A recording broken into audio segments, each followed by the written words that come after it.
Bonsoir à toutes et à tous. Merci de votre présence. Bienvenue au nom du groupe Omnes Éducation, de toutes ces écoles et de l'ECE en particulier. Je vous souhaite la bienvenue et je suis très heureux de vous accueillir pour aller écouter Hugo Duminil-Copin. Quelques mots sur Hugo Duminil-Copin, juste pour dire qu'il est professeur à l'Université de Genève et à l'Institut des hautes études scientifiques. Et il est aussi membre du conseil scientifique de la Fondation Blaise Pascal. Alors, la Fondation Blaise Pascal, je vous invite vraiment à aller regarder ce qu'ils font. Nous sommes partenaires à l'ECE de cette très belle fondation. Ils ont plein de missions. Ce qu'ils font, c'est favoriser l'inclusion et le développement du savoir scientifique, notamment favoriser l'envie de mathématiques auprès de nos jeunes et favoriser au fait qu'il y ait plus de jeunes filles et de femmes dans les mathématiques, et dont nous aurons le plaisir d'accueillir une étudiante de l'ECE, brillante étudiante de l'ECE qui viendra pour poser quelques questions, j'espère. Alors, avant de laisser la parole à Monsieur José Milano, qui est le président exécutif du groupe Omnes Éducation, je voulais juste vous donner quelques éléments sur l'école, puisque certains d'entre vous ne connaissent peut-être pas l'ECE. Je vous laisse découvrir les éléments. Je dirais qu'on est l'école d'ingénieurs du groupe Omnes Éducation. On est une école qui commence à avoir une certaine taille, un peu plus de 4000 étudiants cette année, sur 4 campus, Paris, Lyon, Bordeaux et Rennes. Nous sommes une école d'ingénieurs. On fait partie des 200 et quelques écoles qui délivrent ce qu'on appelle le diplôme d'ingénieur à la française, qui n'existe qu'en France. Et nous sommes accrédités par l'État via la commission des titres d'ingénieurs. Et nous avons, comme toute école d'ingénieurs qui se respecte en France, un très beau centre de recherche, dont la directrice doit être là, j'espère, parmi nous. Donc avec pas mal d'activités sur la recherche qui sont connectées avec toutes les activités de recherche des écoles, de certaines écoles du groupe Omnes Éducation. Et nous avons ici Catherine Cuzla, qui est la directrice de la faculté de la recherche au niveau du groupe. Donc juste quelques éléments sur ce centre de recherche qui a pris un nouveau nom cette année, le LIRIDS. Alors pour ceux qui ne le savent pas, moi j'étais y compris, le LIRIDS c'est des petits amas d'étoiles. Donc voilà, c'est pour expliquer que notre centre de recherche est amené à briller dans les années qui viennent. Donc le LIRIDS c'est un centre de recherche qui existe depuis de nombreuses années à l'école, avec une activité de recherche assez intense, bien évidemment autour des sujets qui ont lié à l'ingénierie numérique, c'est-à-dire les mathématiques appliquées, bien évidemment, tout ce qui est informatique au sens large, et puis aussi un petit peu de physique, parce que à l'ECE, on aime bien être ancré aussi dans le réel. Si un jour vous venez visiter l'école, vous verrez que nos étudiants, dès la première année, font de l'électronique. Donc c'est de l'informatique au sens très large. Donc on est, comme le disait le directeur de la recherche de Renault, il disait finalement, l'ECE, vous êtes une école qui apprend à vos étudiants à mettre l'intelligence artificielle du cloud computing jusqu'au silicium, et c'est un peu la marque de fabrique. C'est notre nom, ECE, École Centrale d'Électronique. Voilà, et pour terminer, juste quelques faits d'armes du centre de recherche avec des papiers de haut niveau qui ont été publiés, des conférences. Donc n'hésitez pas à aller regarder sur le site web de l'ECE, il y a toute une page, plein d'informations sur le centre de recherche. Voilà, je laisse la parole à José Milano. Merci François, bonsoir à tous.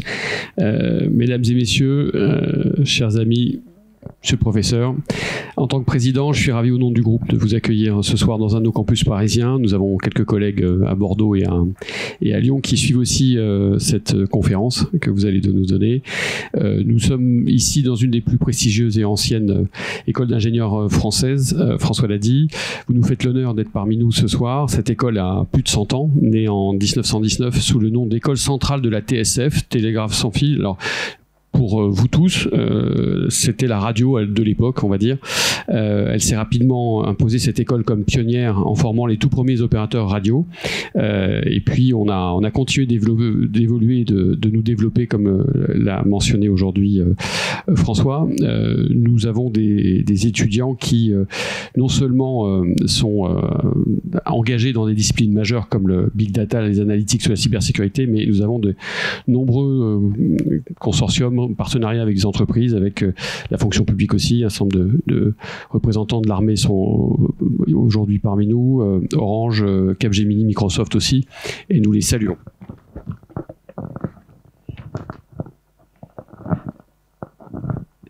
Nous recevions il y a quelques mois ici même un de vos confrères, Cédric Villani, un autre Médaille Fields en 2010, qui fait comme vous la fierté de notre pays.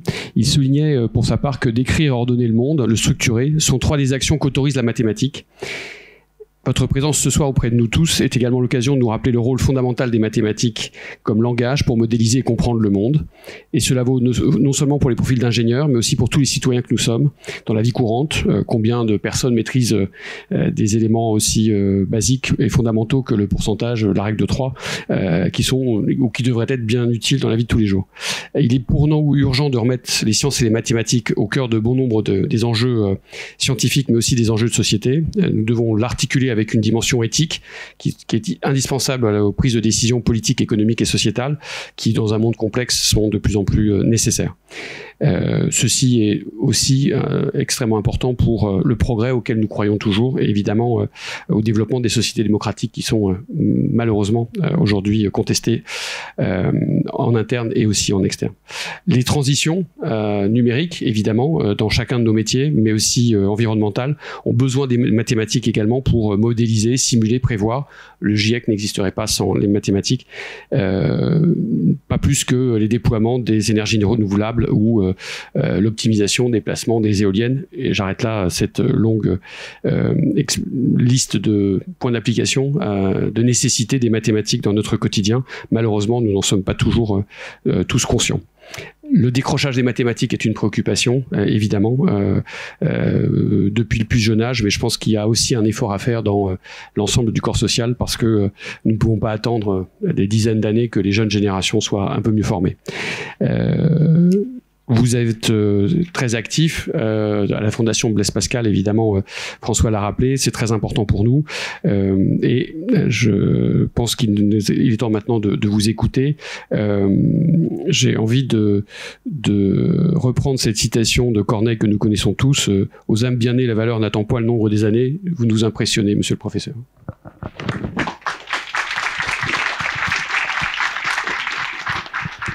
Merci beaucoup. Alors je suis désolé, j'ai un peu la voix cassée. C'est le plaisir d'avoir une petite fille de 2 ans et demi qui dort pas. Mais donc déjà, merci beaucoup pour l'invitation. C'est un véritable plaisir de venir donner cet exposé aujourd'hui. Et mon intervention, en fait, je l'ai décomposée en 2 parties. Il y a une partie vraiment exposée et une partie où on va interagir. Vous aurez l'occasion de me poser des questions. Et donc, du coup, peut-être que dans l'exposé, je vais essayer d'éviter de faire justement quelque chose de très général sur les maths. Je me suis dit, plutôt, je vais vous montrer un petit peu un domaine des mathématiques relié à ce que je fais. Et en particulier, le fait que parfois, les mathématiques, c'est pas des formules et c'est pas forcément très formel. Le formalisme qui bloque beaucoup de gens, en fait, c'est pas la seule voie pour aller vers les mathématiques. Voilà, et donc parfait. Ce que je voulais faire donc, dans cette première partie, c'est vous montrer ça, et vous montrer en particulier que, vous savez, je ne sais pas si vous connaissez la pire question à poser à un mathématicien ou une mathématicienne. Je devrais peut-être pas vous le dire parce que vous allez avoir l'occasion de poser des questions après. Mais la pire, c'est pas à quoi servent les maths, ça c'est déjà pas mal. Mais la pire, c'est qu'est-ce que c'est que les maths. Alors là, les mathématiciens, mathématiciennes pratiquent cette discipline tous les jours, mais alors bien la définir, c'est un enfer. Donc, une façon de définir les mathématiques, pour moi, les mathématiques, c'est l'art de faire des liens entre différentes choses. Poincaré disait d'ailleurs, c'est l'art d'appeler 2 différentes choses par le même nom. Mais en fait, derrière ça, il y a quelque chose de très profond. On veut trouver des structures communes à différents objets. Et donc, j'ai décidé de pousser le bouchon assez loin en vous parlant de 4 choses qui n'ont vraiment rien l'air d'avoir à faire les unes avec les autres, mais qui en fait sont reliées. La première chose, c'est un jeu. C'est ce qu'on appelle le jeu de Hex. Je vais vous expliquer ce que c'est si vous n'avez jamais joué à ce jeu. D'ailleurs, si vous avez des enfants ou si vous êtes jeune ou vieux, d'ailleurs, ça se joue de 7 ans à 77 ans, mais c'est un jeu dont les règles sont très simples, mais c'est très intéressant. C'est un jeu tactique vraiment pas facile, en fait. La deuxième chose, ce sera faire du café. Alors, je prétends pas que vous serez meilleur à faire du café après mon exposé qu'avant, mais vous allez voir que c'est une des motivations pour ce que je vais vous raconter. Le magnétisme et la fonte des glaces. Donc là, je pense qu'à ce stade-là, si je vous présente ces 4 choses, vous êtes complètement d'accord qu'a priori, elles n'ont rien à voir les unes avec les autres. Donc le jeu de Hex, c'est un jeu très simple. vous avez un plateau fait d'hexagones. Donc il y a deux joueurs, un joueur bleu, on va dire Anaël, et Bastien qui joue en jaune. D'accord? Et le but pour Anaël, ça va être de colorier les cases en bleu, de telle sorte qu'il y a un chemin bleu, elle finit par créer un chemin bleu de haut en bas. Tandis que Bastien, au contraire, va essayer de créer un chemin jaune de gauche à droite, et ils vont jouer chacun leur tour. Donc ils vont colorier chacun leur tour les cases. Et le but... Donc là, j'ai pas fait. Je sais qu'il y a des informaticiens ici, du coup, c'est pas une simulation. Hein, c'est moi qui ai dessiné un peu n'importe comment. Mais le but, par exemple, c'est que là, c'était une partie complète. À ce moment-là, qu'est-ce qui se passe? Bastien a gagné. Il a créé un chemin jaune de gauche à droite. D'accord? Donc les règles sont très simples. Première question pour vous. Est-ce qu'il y a toujours un gagnant ou une gagnante à ce jeu? Qui pense qu'il y a toujours un gagnant ou une gagnante à ce jeu? Waouh, ça va être long pour moi si personne ne lève la main. D'accord, très bien. Qui pense qu'on peut faire égalité à ce jeu? Très bien. Donc tout le reste n'a absolument pas compris que c'était une question oui ou non. Mais bon, c'est pas grave. Donc c'est bien, j'adore cette question parce que systématiquement, en fait, la majorité a tort. Enfin, la majorité de ceux qui répondent, parce qu'en fait, il y a toujours un gagnant à ce jeu. On peut pas faire d'égalité à ce jeu. Et c'est pas si dur de le voir une fois qu'on voit le dessin. Si je vous montre, donc si on fait égalité, ce serait quoi? C'est-à-dire qu'on colorie en bleu, en jaune, en bleu, en jaune. On n'arrive pas à créer de chemin bleu de haut en bas et on arrive à la fin du coloriage et en fait, il n'y a pas non plus de chemin jaune de gauche à droite. Aucune des deux personnes n'a gagné. Donc faisons par exemple un exemple comme ça. Là, c'est une preuve par l'exemple, mais on pourrait transformer ça en une preuve rigoureuse. Donc là, on a colorié. Et disons que le bleu n'a pas de chemin de haut en bas. Si je change un tout petit peu ma perspective et que je colorie en bleu clair tous les hexagones bleus qui ne sont pas connectés en bas, d'accord, qui ne touchent pas le bas. Vous êtes d'accord? Du coup, il n'y a pas d'hexagone bleu foncé en haut, puisque sinon, ça voudrait dire qu'il y aurait un chemin de haut en bas. Mais l'absence de ce chemin de haut en bas, quand on colorie comme ça en deux couleurs de bleu, en deux teintes de bleu, qu'est-ce qu'on voit immédiatement se détacher au-dessus du bleu foncé? Un chemin jaune de gauche à droite. C'est-à-dire que pour prévenir de l'existence d'un chemin bleu de haut en bas, il faut absolument un chemin jaune de gauche à droite. D'accord? Voilà. Donc en fait, on peut jamais faire d'égalité. Si le bleu ne gagne pas, c'est le jaune qui gagne. Alors, si vous vous ennuyez un petit peu pendant l'exposé parce que c'est trop simple ou parce que vous n'arrivez pas à lire, je vous invite à réfléchir quelle est la... Est-ce qu'il existe une stratégie gagnante dans ce jeu? C'est-à-dire, est-ce qu'il y a une façon de jouer parfaitement, soit pour Anaël, soit pour Bastien, de telle sorte que quel que soit ce que fait l'autre joueur, ce sera la personne gagnera. Donc, par exemple, est-ce que Anaël a une stratégie gagnante, voulant dire, quelle que soit la façon dont Bastien joue, Anaël sait toujours répondre de telle sorte qu'elle gagnera systématiquement à la fin? Ou est-ce que c'est l'inverse? Est-ce que c'est Bastien? Ou est-ce qu'il n'en existe pas? Parce que si vous réfléchissez, par exemple, des jeux très connus sont tels qu'on ne connaît pas de stratégie gagnante. Si je vous donne les échecs, on ne sait pas qui gagne. En fait, à vrai dire, c'est même pas évident que les blancs aient un avantage. En fait, on pense tous que les blancs ont un avantage, mais c'est plus par l'expérience que par démonstration mathématique. Au morpion, par contre, normalement, un enfant de 10 ou 11 ans commence à comprendre qu'il y a une stratégie pour ne pas perdre. Donc, essayez de trouver ça si vous décrochez sur le reste. Alors maintenant, imaginons, on change un tout petit peu le jeu. Imaginons qu'on soit tout seul. D'accord ? Il n'y a plus de joueurs. On s'ennuie un petit peu. Et donc, ce qu'on peut essayer de faire, c'est qu'on peut essayer de colorier aléatoirement les cases de notre jeu de hex. Comment je fais ? Je choisis une case, je lance une pièce de monnaie quelconque, par exemple une médaille Fields. Vous la lancez, si ça tombe sur pile, vous coloriez en bleu. Si ça tombe sur face, ça c'est Archimède, vous coloriez en jaune. Et une personne j'ai assisté à un exposé une fois du grand mathématicien Attila qui expliquait que c'était la façon la plus simple de pouvoir voir Archimède, d'obtenir une médaille Fields. Je pense qu'il était un tout petit peu à côté de la plaque, mais voilà. Bon, donc Archimède. Donc vous faites ça pour chacune des cases. À chaque fois, vous relancez votre pièce et vous coloriez. Donc là, par exemple, les 2 premières fois, je suis tombé sur pile, je continue, sur face, etc. Et je fais ça pour toutes les cases et je me demande qui gagne, le bleu ou le jaune. Donc dans ce cas-là, par exemple, Ce sont les bleus. D'accord? Donc, vous êtes d'accord que le coloriage étant aléatoire, la personne qui va gagner est aussi aléatoire. Ça dépend des lancers de pièces de monnaie.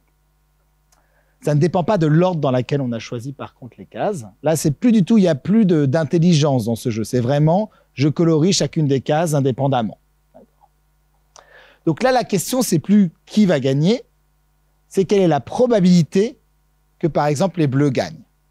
Alors, à votre avis, est-ce que quelqu'un sait ou a une intuition de quelle est la probabilité que les bleus gagnent? Alors, est-ce que tout le monde est d'accord avec 50%? Bon, puisque tout le monde est d'accord avec 50%, je peux pointer du doigt et la personne me justifiera pourquoi 50%. Panique dans les yeux, là. Non, oui?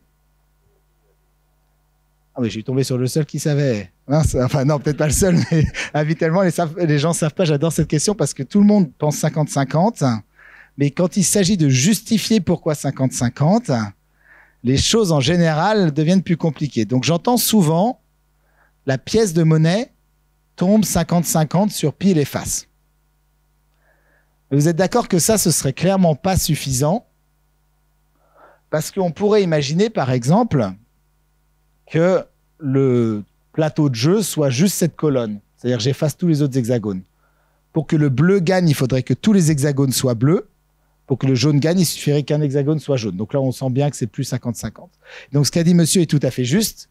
C'est qu'en plus de ça ici, ce qui se passe, c'est que si on tourne la tête et qu'on regarde le plateau de jeu comme ça, ce qu'on voit immédiatement, c'est que le jaune essaye de faire un chemin de haut en bas et le bleu de gauche à droite, et le plateau de jeu a la même forme qu'auparavant. Donc les deux personnes jouent au même jeu, en quelque sorte.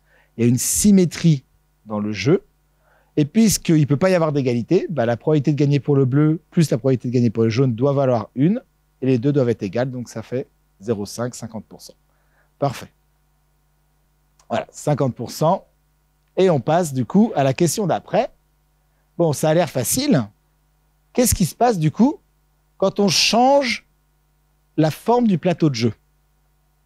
Imaginez par exemple qu'au lieu d'avoir un plateau de jeu en losange, il y a un plateau de jeu en rectangle comme ça. Je prends un rectangle, je colorie deux côtés en jaune, les deux autres en bleu. Le bleu gagne, donc on met toujours des hexagones, ne changeons pas ça pour l'instant, on met toujours des hexagones. Quelle est la chance que le bleu gagne? Bon, là, on a un problème bien plus gros, qui est que le plateau de jeu est plus symétrique. À vrai dire, si vous y réfléchissez, même si j'avais mis un carré et que j'avais mis des hexagones dedans, ce ne serait pas symétrique. Parce que quand je fais ma rotation, les hexagones, on voit qu'ils ont une direction là.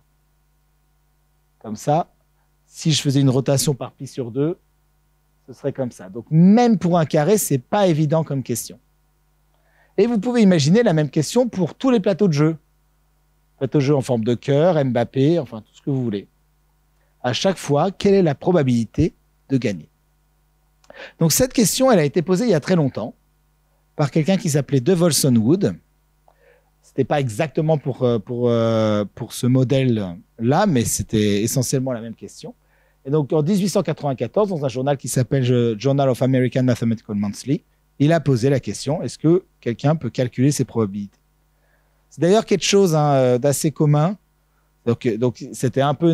Enfin, bon, la question était en fait pas si simple que ça. L'éditeur en question, le jour enfin, une fois avoir publié ça, a répondu tout simplement, si quelqu'un publie la réponse d'ici un mois, je la publierai dans mon article, dans mon journal. Et c'est assez symptomatique en fait du fantasme que les probabilités, en fait, on arrive à calculer les choses assez facilement. Autant c'est très dur de prédire, mais c'est facile de calculer la probabilité. Et là, dans le cas présent, l'éditeur s'est quand même pas mal planté parce qu'il a fallu 107 ans pour répondre à cette question, et c'est presque un miracle qu'il ait fallu que 107 ans. Donc 107 ans, 1284 numéros, on fait, bon, j'ai pas de pourcentage. Ah, si, j'ai un pourcentage, c'est bien cher.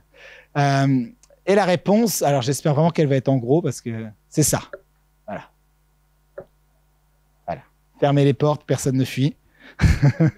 Maintenant, j'ai 2h30 pour vous expliquer la preuve. Non. Voilà, j'aime bien mettre cette formule parce qu'elle est complètement abscon. Je pense que personne ne... En fait, je suis même pas certain de pouvoir vous la lire. Moi, je peux vous la lire, mais peu de gens peuvent la lire. Et ce que je voulais faire en vous montrant ça, c'est déjà vous prouver que j'étais un mathématicien, la première chose. Et la deuxième chose, parce que vous allez voir, plus on avance, plus vous allez penser que je fais plutôt de la physique ou de la chimie. Et deuxième chose, c'est que en fait, je voulais rappeler quelque chose qu'on ne raconte pas trop à nos enfants en particulier, c'est que quand on présente une formule, c'est juste une façon synthétique de dire quelque chose.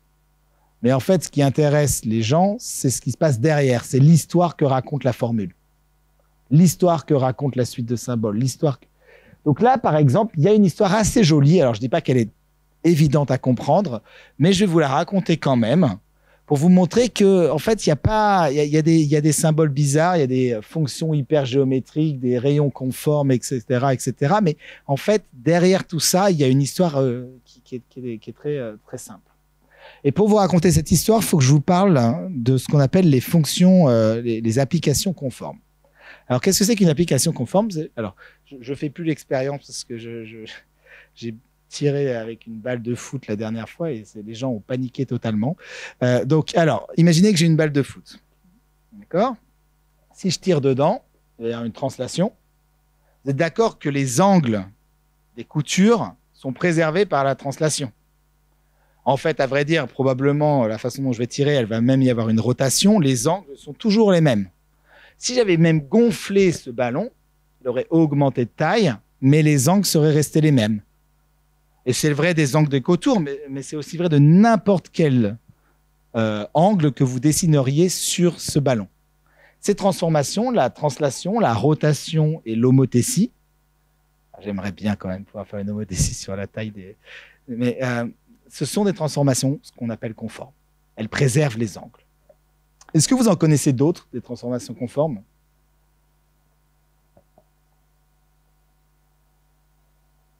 Oui, il faut travailler. Hein. Vous croyez que à 17h30, ça y est tout... Alors, d'autres transformations conformes. Il y en a au moins une qui, en fait, n'en est pas une, mais puisque je définis ça comme préserver les angles, je l'accepte. Allez-y, n'hésitez pas, hein, je ne mords pas. Vous êtes plus nombreux que moi. Hein. Je ne peux pas faire grand-chose. Non, aucune idée? La symétrie. En général, on me sort la symétrie. Alors, ce n'est pas vraiment en fait une transformation conforme parce que la symétrie, ça transforme un angle en moins son angle, hein, parce que normalement, les angles sont orientés. Mais c'est un exemple. Et il y en a surtout une autre que vous connaissez en fait assez bien. Et si j'ai mis une planisphère juste à côté, enfin, si j'ai mis plutôt la Terre, c'est pour une bonne raison. C'est que la Terre, on la voit plutôt représentée comme ça habituellement, comme une planisphère. La transformation qui prend la Terre et qui l'envoie sur ce dessin-là, à part, donc qui prend la Terre moins les deux pôles et qui l'envoie sur la planisphère, c'est une transformation. Elle s'appelle la transformation de Mercator, la projection de Mercator, et elle préserve les angles. C'est d'ailleurs une des raisons pour lesquelles elle est utile. C'est qu'un navigateur, il a quand même envie que les angles soient préservés quand il regarde sa carte. Hein, si je prends les longitudes et les latitudes, elles s'intersectent bien à 90 degrés ici. Donc ça, c'est un autre exemple, beaucoup plus subtil, de transformation conforme. Et en fait, il y en a plein, des transformations conformes. Pour ceux qui connaissent l'analyse complexe, toutes les applications holomorphes injectives. Voilà. Et ne brûlez pas la sorcière. Mais alors, quel rapport entre les transformations conformes et cette formule? En fait, cette formule, ce qu'elle dit, pour les personnes qui ont l'œil aguerri, ou en tout cas qui connaissent ce domaine, elle dit quelque chose de très profond. C'est que je voulais calculer les probabilités de gagner pour différents plateaux. Ce que dit cette formule, c'est que si je prends deux plateaux et que je peux transformer, que l'application qui envoie le premier plateau sur le deuxième est une application conforme, alors les probabilités de gagner sont les mêmes. Il y a une espèce de symétrie, en fait, c'est pas du tout évident a priori, mais il y a une symétrie entre les probabilités de victoire dans différents plateaux de jeu. Et comme, je ne sais pas en fait si vous avez déjà médité là-dessus, mais l'une des forces des sciences, c'est de trouver le plus de symétrie, le plus de liens entre les choses, le plus d'analogie entre les choses. Plus il y a de symétrie, plus l'objet est simple à manipuler. Si vous donnez ce jeu, hein, c'est David Bessis, je vous recommande Mathematica, c'est un très bon, un ouvrage très intéressant pour comprendre comment les mathématiciens pensent. Et David Bessis mentionne cette chose, ce jeu. Je pense tous vos enfants ont probablement joué à ce jeu où on essaye de mettre des formes dans des trous. Hein, une boule dans un disque, un cube dans un carré, etc. Et je pense, comme toute personne qui a des enfants, il y a eu un moment de panique totale quand vous avez vu en fait votre enfant s'acharner sur la mauvaise forme en trouvant comme unique solution au problème de taper plus fort sur la boîte. Enfin, en tout cas, moi, en tant que mathématicien, quand j'ai vu ma fille faire ça, j'étais là, mais qu'est-ce que j'ai fait de mal là? Et en fait, si vous voulez, l'enfant, quand il joue à ça, il apprend les formes. Il n'a pas la notion de forme innée, en quelque sorte. Il est en train d'apprendre exactement ce que c'est une forme. Et quelle est la première forme que l'enfant parviendra à manipuler, à votre avis? Quelle est la première forme où il arrivera à le faire rentrer?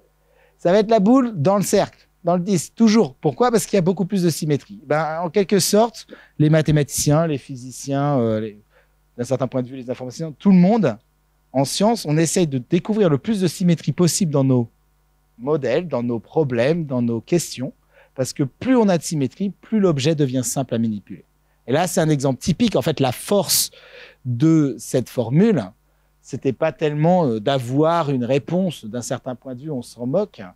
C'était surtout de comprendre qu'il y avait cette symétrie cachée dans le système, qui est que si j'ai deux plateaux de jeu qui sont images conformes l'une de l'autre, alors il y a les mêmes probabilités de victoire.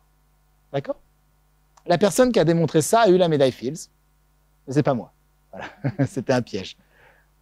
Voilà, c'était mon ancien directeur de thèse, mon ancien directeur de thèse qui s'appelle Stanislas Smirnov, et il l'a eu en 2010 pour ces travaux-là, donc en même temps que Cédric Villani, qui l'a eu pour d'autres travaux. Alors, on continue maintenant. À quoi ça sert tout ça? Et le point clé, en fait, à comprendre, c'est que on colorie pas des plateaux de jeux de hex pour le plaisir. Qu'est-ce qu'on est en train d'essayer d'expliquer quand on colorie au hasard un plateau comme ça de jeu? En fait, on est en train d'expliquer les phénomènes de porosité. Donc, le phénomène de porosité, ça va être la chose suivante. C'est là où les mathématiciens utilisent le peu d'imagination qu'ils ont. Donc, nous, phénomène de porosité, premier réflexe, c'est café. Enfin, en fait, à vrai dire, à peu près n'importe quelle question, premier réflexe, café. Dans le cas présent, ça marche très bien. Donc, l'idée, c'est de comprendre ce qui se passe dans une cafetière. Pour les plus jeunes d'entre vous, ça, c'est une cafetière. Et donc, on va dire la chose suivante. On va imaginer que les grains de café correspondent aux hexagones jaunes ou marrons, on va dire. Tandis que les hexagones bleus sont les hexagones où il n'y a pas de grains de café, l'eau peut passer. Donc, on fait chauffer l'eau. Et l'idée, c'est que l'eau va s'évaporer, va passer à travers les grains de café, va refroidir en haut, va récupérer l'arôme, va refroidir en haut et vous donner du café. Mais maintenant, vous comprenez bien que dans ce modèle simplifié, c'est une caricature de ce qui se passe dans la réalité, bien entendu. Dans ce modèle simplifié, en fait, ce qui se passe, c'est que si les jaunes gagnent, l'eau ne passe pas. Et pas de café. À l'inverse, si les bleus gagnent, l'eau passe et on a du café.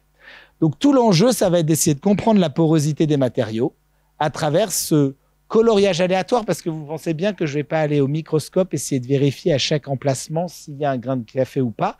Donc je vais en fait imaginer quel est le comportement typique de mon modèle en disant à l'intérieur de mon filtre, j'ai un espèce de coloriage aléatoire, mais mes grains de café sont placés aléatoirement à l'intérieur de ça. En tout cas, quand j'entends par là aléatoire, c'est-à-dire suffisamment de façon désordonnée que je ne puisse rien prévoir de plus que de supposer que c'était aléatoire. Donc ça, c'était l'origine en fait du modèle, et c'est ce qui lui a donné son nom. On appelle ça le modèle de percolation. Ça date à peu près des années 50, 60. Mais en fait, c'est cette porosité des matériaux. Là, j'ai parlé de café, mais j'aurais pu parler de plein de choses. J'aurais pu parler de charbon, essayer de modéliser comment le gaz passe à travers le charbon, par exemple pour faire des masques à gaz. J'aurais pu modéliser même des rumeurs, la diffusion d'une rumeur, avec des personnes qui sont plus enclins à laisser passer à diffuser une rumeur, et des personnes qui le sont moins, ou une maladie, etc. Tout ça, en fait, dans les épidémies, par exemple, il y a des modèles de percolation qui permettent d'expliquer ça. Je vais vous en donner un dernier d'exemple de modèles, enfin de phénomènes reliés à la percolation qui est beaucoup plus étonnant. C'est justement la fonte des glaces. Parce qu'en fait, il y a un phénomène assez simple à imaginer. Une fois qu'on vous l'a dit, on se dit « Ah oui, c'est probablement assez naturel ». C'est que quand le soleil tape sur la glace, on est en Antarctique, okay, il fait froid, le soleil tape sur la glace, ça passe au-dessus de 0 degré, la glace fond en surface. Mais du coup, puisque ça devient liquide, cette eau, elle va passer à travers les interstices de la glace. Et quand la température va redescendre, eh ben, elle va se retransformer en glace, cette eau liquide. Et qu'est-ce qu'on sait sur l'eau à l'état liquide par rapport à l'eau à l'état solide? C'est que l'eau à l'état solide prend à peu près 10-20% plus de place. Donc, si elle a pris toute la place, cette eau liquide, quand elle est descendue dans l'interstice, à partir du moment où elle se transforme en glace, elle va prendre plus de place, et elle va craqueler la glace, la transformant encore plus en glace pilée, en quelque sorte, et accélérant ainsi le phénomène de fonte des glaces. C'était le côté un peu déprime de la soirée. Mais donc, il y a des mathématiciens spécialistes, en fait, de la théorie de la percolation qui vont en Antarctique faire des carottes de glace pour étudier ce phénomène d'accélération auquel on ne peut rien faire. Là, pour une fois, ce n'est pas notre faute, mais de fonte des glaces. Donc, c'était juste pour vous dire, pour vous illustrer le fait que les phénomènes de porosité, ça va bien au-delà du café. Voilà. Donc, ce coloriage aléatoire, si vous deviez juste retenir quelque chose de cette première partie, c'est coloriage aléatoire, c'est un peu comme dessiner des labyrinthes aléatoires pour la porosité des matériaux. Et après, vous appliquez ça au phénomène que vous préférez. Alors, quel rapport avec mes travaux maintenant? Alors moi, au départ, je n'ai pas été spécialement passionné par les phénomènes de porosité. Ce qui m'intéressait, c'était ce qu'on appelle les transitions de phase. Transition de phase, c'est les changements brusques de la matière. Et vous en connaissez une, c'est les changements d'état quand vous prenez justement l'eau et que vous la chauffez ou vous la refroidissez. À 0 degré, ça deviendra de la glace et c'est extrêmement brusque. À plus 0,001 degré, c'est de l'eau liquide si elle est pure. Et à moins 0,001 degré, c'est de l'eau à l'état solide. Donc c'est un changement brusque du comportement. Je ne sais pas si vous y avez déjà réfléchi ou médité là-dessus, mais il y a quelque chose d'assez fascinant quand même, que des molécules d'eau, quelque chose d'inerte, en quelque sorte, elles parviennent collectivement à se rendre compte qu'en dessous de 0 degré, il faut qu'elles s'organisent en un solide. Et que 0 degré, c'est la bonne température pour le faire. Donc j'avais envie de comprendre ce genre de choses. Alors pas cette transition de phase-là, une autre transition de phase. J'ai fait une petite expérience, voilà, c'est mon niveau maximum d'expérience. Ça a été dur pour moi, je me suis brûlé plus d'une fois. Et les physiciens du département ne voulaient pas me laisser de bec benzène, ce qui m'a un petit peu déçu. Bon, ils me connaissent bien, on va dire. Et donc, on chauffe un aimant. À votre avis, qu'est-ce qui va se passer? Rien est une bonne réponse. Hein. Enfin, je veux dire, est une réponse acceptable. Oui. Il va se démagnétiser, ouais. Et surtout, il va le faire de façon assez brusque. C'est-à-dire qu'il y a une température, voilà, donc là on vient de le voir, il y a une température qu'on appelle la température de Curie, c'est d'après Pierre Curie, à laquelle l'aimant cesse d'être un aimant, il est plus magnétisé. Si vous refroidissez l'aimant, il récupère une aimantation. Mais il y a une température au-dessus de laquelle il perd sa propriété ferromagnétique. Il devient ce qu'on appelle un para-aimant. Pourquoi ? Ça, c'est une question assez naturelle. Pourquoi il se trouve que la température a un impact sur l'aimantation des matériaux? Alors oui, ça, c'est une photo du coup des Curie. J'aime beaucoup parce que je me dis qu'il y a un photographe qui a passé des heures à la prendre et on peut difficilement imaginer des personnes qui sont moins heureuses d'être sur une photo. Donc quand il a sorti après dans sa chambre noire la photo, bon, bref, j'ai un mauvais fond peut-être, je ne sais pas. Alors, quel rapport avec la percolation? Le rapport avec la percolation, c'est que quand on va essayer d'étudier le magnétisme, on va faire la même chose qu'en percolation, on va essayer de créer un modèle. Et là, le modèle, ça va être le suivant. On va imaginer que notre aimant, c'est une collection de plein de tout petits aimants. En fait, ces petits aimants, normalement, c'est le moment magnétique dans les électrons des atomes de votre gros aimant, mais imaginons juste que ce sont des tout petits aimants. Là, c'est une collection de plein de tout petits aimants, et puis on peut imaginer qu'on les répartit assez régulièrement sur une grille, par exemple. Et on va aussi imaginer que ces aimants, ils pointent dans deux directions possibles. En gros, ils pointent vers le nord ou vers le sud. D'accord? Alors ça, c'est pas forcément hyper crédible, mais c'est notre hypothèse. Je suis mathématicien, j'ai le droit de faire les hypothèses que je veux. D'accord? Je vois que des gens rigolent parce qu'ils sont là, oui, c'est bien ça le problème. Mais voilà, écoutez, désolé, on nous a donné l'autorisation de le faire. Donc là, on va imaginer que les aimants pointent dans deux directions possibles. Et ce que je vais faire, c'est que je vais simplement colorier en bleu les cases où l'aimant pointe vers la droite et colorier en rouge celles où il pointe vers la gauche. Là, pointer, je veux dire la direction vers le bleu. Donc, j'obtiens un coloriage de nouveau, cette fois de petits carrés, en bleu et en rouge. Alors, ce coloriage, il faut bien imaginer qu'à nouveau, en fait, il faut imaginer ça comme un coloriage aléatoire. Pourquoi? Parce que de nouveau, je n'ai pas envie d'aller dans mon système, dans mon aimant, au microscope, vérifier, en fait, ce serait même totalement impossible dans le cas présent, vérifier l'orientation des dipôles magnétiques, etc. Donc, je vais de nouveau penser qu'il est aléatoire. Donc, je me retrouve avec un coloriage aléatoire. Et là, j'attire votre attention sur le parallèle avec le coloriage aléatoire à gauche. OK, je colorie en rouge et bleu des carrés. Là, je colorie en jaune et en bleu des hexagones. Mais on peut se poser les mêmes questions sur ces deux images. On peut se poser la question, quelle est la forme, par exemple, des zones bleues? Remarquez là, si je suis le bord d'un îlot rouge, en particulier, je vois quelque chose d'assez intéressant qui se passe là. Quelque chose de très rugueux, ce n'est pas du tout des lignes droites. Ce qu'on appelle des fractales aléatoires. On peut se poser la question de la dimension de ces fractales aléatoires, au même titre qu'on peut se poser la question de la dimension des fractales, des bords là, ici, entre le bleu et le jaune.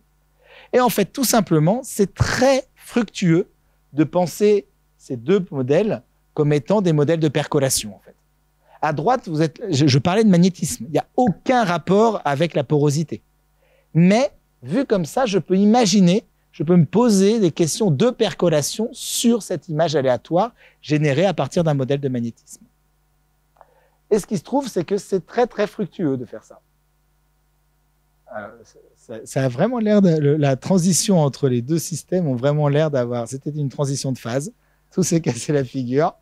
Donc, je ne sais pas trop. Alors, par exemple, une chose qu'on peut faire à partir de cette interprétation percolation du magnétisme, c'est qu'on peut se poser la question de ce qu'on appelle l'ordre de la transition de phase. C'est-à-dire qu'il y a des transitions de phase dans la nature qui sont continues et d'autres qui sont discontinues. Les transitions de phase continues, enfin discontinues, excusez-moi, c'est typiquement l'eau, justement. Si je descends la température de l'eau à 0 degré, justement, il y a un jump, il y a un saut dans le volume que prend l'eau. C'est discontinu. En fait, à vrai dire, il est même encore plus fort quand vous chauffez à 100 degrés, puisque là, vous allez vous retrouver, c'est même le concept, des machines à vapeur avec un système qui prend 10 000 fois plus de place, je crois, ou quelque chose comme ça. À l'inverse, il y a des transitions de phase qui sont continues, c'est-à-dire que quand je mesure les paramètres du système, elles évoluent continuellement. Et c'est exactement le cas des modèles de magnétisme. Donc, ce qu'on a fait, nous, par exemple, avec Michael Eisenman et Vlada... Oula, qu'est-ce que j'ai fait? J'ai appuyé trop fort. Hop. Ce qu'on a fait, nous, avec Michael Eisenman et Vlada Sidoravicius, c'est exactement utiliser cette interprétation percolation pour démontrer de nouvelles choses sur les modèles pour le magnétisme, en particulier, peut-être la chose la plus importante sur le modèle, qui est qu'elle a une transition de phase qui est effectivement continue. C'est-à-dire, c'est ce qu'on voit dans la nature. Si je prends un aimant et que je mesure sa force, elle va descendre continuellement, atteindre 0 tranquillement et rester à 0. J'ai pas besoin, c'est vraiment une fonction continue. Et ben, on a démontré ça pour la caricature mathématique. C'est quand même important parce que si la caricature mathématique commence à ne plus avoir le même comportement que la nature, c'est que c'est une très mauvaise caricature. On dirait ça la prochaine fois qu'on fait une caricature de vous. Toujours comme ça qu'on s'en sort. Voilà, donc le lien entre les différentes choses, c'était la théorie de la percolation. C'est-à-dire, une fois que je pense à ces différents modèles avec les mathématiques, il y a des liens. C'est comme si je prenais suffisamment d'altitude pour voir que finalement les choses ne sont pas compartimentées dans différents petits sacs. En fait, quand je sors et que je vois avec une altitude suffisante, je me rends compte qu'il y a des liens très très forts entre les différentes choses. Alors, j'ai aucune idée de l'heure qu'il est. Ah, Ouais, oui, il suffisait que je sache lire. J'ai encore un peu de temps, du coup. Alors, je vais faire deux choses. Non, une chose. Allez, hop. Ah oui, vous montrer une photo, voilà. Là, c'est moi, les cheveux coupés. Mon médecin m'a pas reconnu. Donc, une semaine après, je suis allé voir le médecin. Il m'a fait « Mais c'est horrible, vous l'avez pas eu ?» Très bien. Et non, pourquoi je montre cette photo? Parce qu'en fait, je voulais souligner une chose sur cette médaille Fields, et je suis sûr que Cédric Vallini fait la même chose. C'est que en mathématiques, comme dans beaucoup de sciences, on travaille exclusivement en équipe. C'est très très rare d'avoir des gens qui travaillent seuls. Et donc, la médaille Fields est une récompense individuelle, mais qui vient récompenser le travail de tout un groupe, et en particulier dans le cas présent de deux personnes qui me sont très chères. Et donc voilà, je voulais qu'ils apparaissent quand même sur les slides. Et maintenant, je vais faire une expérience sur vous, parce qu'en fait, j'ai dit que j'étais nul en expérience, mais quand même, j'aime bien les faire quand même. Alors, vous oubliez tout ce que vous avez entendu jusque-là. Non, c'est pas trop dur. On revient au jeu de Hex non aléatoire. Vraiment, il y a Anaël, il y a Bastien, on pose les cases une par une en bleu et en jaune. Et l'expérience qu'on va faire, c'est la chose suivante, c'est que je vais vous démontrer quelque chose. Et normalement, une bonne partie d'entre vous ne comprendra rien à ce que je raconte. Enfin, ne seront pas convaincus à la fin de ma preuve. Mais j'ai choisi cette preuve parce que je pense qu'en y réfléchissant tranquillement, en discutant avec votre voisin ou votre voisine après l'exposé, pas pendant, vous arriverez à le comprendre. Il y a un moment où vous aurez « Ah oui, ça y est, je vois ce qu'il voulait dire. J'ai vraiment l'argument complet. » Et à ce moment-là, j'aimerais que vous pensiez à moi, parce qu'en fait, on vit dans une société, on est tous d'accord avec ça, où on a l'habitude de tout comprendre tout de suite. Et alors, ça ne va pas s'améliorer avec l'intelligence artificielle, parce qu'on aura même la réponse automatique tout de suite. Mais du coup, ça nous casse l'une des plus belles choses de la vie, c'est de passer du moment d'incompréhension au moment de compréhension. Ça, c'est un des plus beaux moments. Si vous demandez aux mathématiciens ce qu'ils aiment dans leur discipline, les mathématiciens et les mathématiciennes, souvent, ils vont dire « Ah, c'est beau ». Mais en fait, je trouve qu'on ment un peu quand on dit ça, parce que en fait, la beauté des maths, c'est quand même pas quelque chose de si simple à voir de l'extérieur. Je dirais plutôt que satisfaisant, c'est un bon terme. C'est-à-dire qu'il y a ce moment de plaisir intense où effectivement, c'est presque de la béatitude, donc on a l'impression d'être face à une chose magnifique. Et c'est ce moment où on se met à comprendre la chose. Ce moment, et dans le cas, dans ma vie de tous les jours, ça peut être des choses sur lesquelles je travaille depuis 5 ans, 10 ans. Hein. J'ai encore des choses que j'ai commencé à essayer de faire au début de ma thèse en 2008, où je suis toujours, pas chaque matin, mais de temps en temps, j'y repense et puis je me rends compte que j'ai toujours pas avancé. Mais je sais qu'il y a un moment où je vais passer de la compréhension à la compréhension, et donc je voulais vous partager ce sentiment sur un cas plus simple. Bon, si vous comprenez tout de suite, bien sûr, mon expérience est nulle, voilà. Mais si vous comprenez pas, peut-être que vous aurez ce petit moment de plaisir de « Ah, ça y est, j'ai compris ce qu'il voulait dire ». Alors, le théorème qu'on va démontrer, et je voulais aussi faire ça pour vous montrer que les théorèmes, il n'y a pas forcément de formule, c'est pas les maths, on ne fait pas juste des calculs. Le théorème, c'est Anaël, donc la joueuse bleue, la première joueuse, a une stratégie gagnante.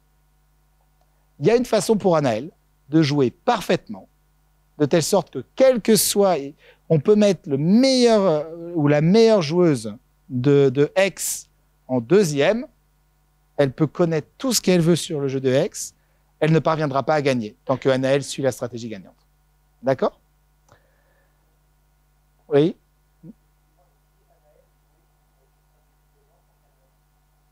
Ouais, ça va faire partie de la chose. On va voir.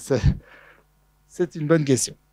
Mais donc, la réponse, en tout cas, c'est que si je prétends que Anaël a une stratégie gagnante, elle peut jouer contre elle-même, elle gagnera. Parce que le fait qu'elle ait une stratégie gagnante, c'est le fait qu'elle joue en premier. Donc, même si elle joue parfaitement en deuxième, ça ne veut pas forcément dire qu'elle gagnera. Alors, et on va faire un raisonnement par l'absurde. Donc, un raisonnement par l'absurde, tout le monde est au clair sur ce que c'est. Tout le monde est au clair sur ce qu'est un raisonnement absurde, normalement.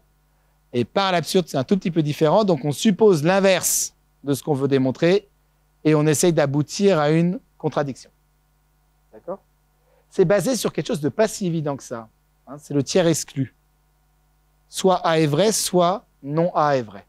Il y a des mathématiciens qui refusent ça. Hein, la logique intuitionniste, on n'a pas le droit de faire ça. Mais bon, l'intégralité du reste du monde s'autorise à dire que si A n'est pas faux, c'est que A est vrai. Et donc, c'est ce qu'on va faire ici. On va supposer que notre énoncé est faux. On va supposer qu'Anaël n'a pas de stratégie gagnante et on va aboutir à une contradiction. Alors, à votre avis, ça veut dire quoi? Anaël n'a pas de stratégie gagnante. Ça se traduit comment? Je vous fais un peu travailler, mais les maths, c'est quand même bien, surtout quand on réfléchit, quoi. Donc, hein? Ça veut dire qu'elle peut perdre, et ça veut surtout dire qu'elle ne peut pas jouer de telle sorte qu'elle est sûre de gagner. Ça veut dire quoi, en fait? Ça veut dire que la deuxième personne, Bastien, a une façon de répondre. C'est-à-dire qu'il n'existe pas de façon pour Anaël de jouer qui lui garantisse que Bastien ne pourra pas répondre de façon à finalement gagner. Donc, en fait, ça veut dire quoi? Ça veut dire que Bastien a une stratégie gagnante. Quel que soit ce que jouera Anaël, Bastien parviendra à la contrer. D'accord. Donc, pas de stratégie gagnante pour Anaël, ça veut dire une stratégie gagnante pour Bastien. Alors maintenant, on va faire une petite pause. Je pourrais directement foncer sur la conclusion, mais on va faire une petite pause pour essayer de se visualiser ce que c'est qu'une stratégie gagnante. Ça, c'est aussi quelque chose dont, je sais pas, peut-être que vous me poserez la question après, mais on me demande souvent ce qui se passe dans ma tête. Surtout ma femme. Et le truc, c'est qu'il me se passe dans ma tête exactement la même chose qui se passe dans la tête de tout le monde. Et en particulier, on a tous besoin, quand on pense à quelque chose d'abstrait, et là je ne vous parle pas de maths, pensez à un concept abstrait, etc., on visualise dans notre tête, on essaye de trouver des images mentales de ce qu'on est en train de découvrir. Et là, on va faire la même chose. Donc j'aimerais juste vous montrer mon image mentale, ça sera peut-être d'ailleurs pas la vôtre, donc pour certaines personnes, parfois c'est un peu, ça rend la chose plus compliquée, mais mon image mentale de ce que c'est qu'une stratégie gagnante. Donc moi, mon image mentale d'une stratégie gagnante, c'est essentiellement un livre dont vous êtes le héros. Vous connaissez ça, pour les personnes plus âgées, vous connaissez, enfin en tout cas comme moi. Quand on était petit, on en avait plein. Après, les gens ont inventé les jeux vidéo. Et le livre dont on était le héros, hein, c'est ces livres qu'on ouvrait. Et puis, il y avait, on était dans une maison hantée. Et puis, il y avait, si vous montez les escaliers, allez page 62. Donc, vous montiez les escaliers. Donc, vous alliez page 62. Là, en général, c'était vous êtes mort. Donc, vous revenez en arrière. Non, je voulais en fait ouvrir la porte de gauche qui m'amenait page 31, etc. Et puis, bon, on avançait dans le manoir hanté en essayant d'en sortir. Ben, c'est la même chose pour la stratégie gagnante. Imaginez qu'une stratégie gagnante, donc Bastien, sa stratégie gagnante, c'est un énorme bouquin qui en fait dit la chose suivante. Dans ce bouquin, il y a quoi? Il y a le plateau de jeu. Et juste en fait, au lieu que ce soit lui qui est le héros, c'est Anaël le héros. C'est-à-dire qu'entre guillemets, en fonction de ce que joue Anaël, Bastien va aller à une page correspondante. Donc par exemple ici, on est au tout début, on a un plateau de jeu vide, personne n'a joué. Et le livre vous dit, si le joueur 1, si Anaël joue la case 1, allez à la page 1. Si Anaël joue la case 2, allez à la page 2, etc. Donc en fonction de ce que joue Anaël, disons qu'Anaël joue la case 48, Bastien va à la page 48, et qu'est-ce qui se passe à la page 48? Il y a la case 48 qui a bien été coloriée en bleu, c'est ce qu'a joué Anaël. Mais ce que fait le bouquin, c'est qu'elle dit aussi à Bastien, ben voilà, c'est ici qu'il faut jouer. Elle lui indique la stratégie gagnante, en fait. Et après, il y a de nouveau, si Anaël joue à la case 1, elle est à la page, alors ben non, je sais pas, 1001, si Anaël joue à la case 2, etc., 1002. Et puis, ça continue comme ça. À chaque fois, Bastien, en fait, pour gagner, a juste besoin de suivre les pages de son livre, d'aller à la bonne page, il y aura l'endroit où a joué Anaël, et il y aura l'endroit où lui, il faut qu'il joue. Et c'est une stratégie gagnante, parce que, quel que soit, donc ça, c'est le jeu dont on est le héros qu'on aime bien, quel que soit ce qu'on fera, ce sera toujours Bastien qui gagnera à la fin. Donc en gros, Anaël avait aucune possibilité de contrer Bastien. Voilà, donc ça, moi, c'est ma façon de voir une stratégie gagnante. Et donc maintenant, on va pouvoir arriver à la contradiction. Imaginez que cette stratégie, elle existe. Imaginez que ce bouquin existe. C'est un bouquin métaphorique. Hein. Il y a tellement de parties qu'il y a beaucoup plus de choix de parties que d'atomes dans l'univers. Hein. On ne pourrait pas réaliser ce bouquin. Mais l'image de bouquin. Imaginez qu'il existe. Alors, dans ce cas-là, il est disponible pour tout le monde. Hein. Ce n'est pas une question de quelqu'un joue mieux que l'autre. Donc, Anaël a accès à ce bouquin. Qu'est-ce que Anaël peut faire? Anaël peut jouer quelque part. C'est elle qui joue en premier. Et après, juste se dire, bon, ben maintenant, j'oublie que j'ai joué. Je prends la stratégie gagnante du deuxième joueur et je l'applique. Qu'est-ce qui pourrait être le pire pour elle? Donc, elle commence à appliquer la stratégie. Donc, Bastien, il applique la stratégie, mais Anaël aussi. Quelle est la pire chose qui puisse arriver? C'est que peut-être le bouquin va dire à Anaël, jouer à telle case où elle a en fait déjà colorié au premier coup. Mais si elle a déjà colorié cette case, elle s'en moque. Elle peut juste colorier une autre case et continuer à jouer. Donc, le fait qu'elle ait joué ne l'a jamais désavantagée. Elle pourra aller jusqu'au bout. Mais le problème, c'est que là, les deux joueurs jouent avec la stratégie gagnante. Et donc, on en vient au commentaire qui avait été fait juste avant. Si les deux jouent avec la stratégie gagnante, les deux gagnent. Et ça, c'est pas possible. Contradiction, absurde. Ça voulait dire quoi? Ça veut dire que la stratégie gagnante de Bastien n'existait pas. Et du coup, ça veut dire que c'était Anaël qui avait une stratégie gagnante. C'est clair pour tout le monde? Voilà, mon expérience a capoté. Je deviens de meilleur à meilleur à l'expliquer, donc du coup, forcément. Mais voilà, c'était juste pour vous donner un exemple. Ça, c'est une preuve mathématique. Il n'y avait pas de formule. Et si vous n'avez pas compris, vous faites partie des chanceux, parce que ça veut dire que vous allez pouvoir comprendre plus tard en y repensant, et que vous aurez ce petit moment d'illumination sympa et typique de ce qu'on vit, nous, en mathématiques au quotidien, et la raison pour laquelle on aime les mathématiques tant que ça et les sciences en général. Voilà, je pense que ça conclut cette première partie, et on va passer aux questions. Merci beaucoup.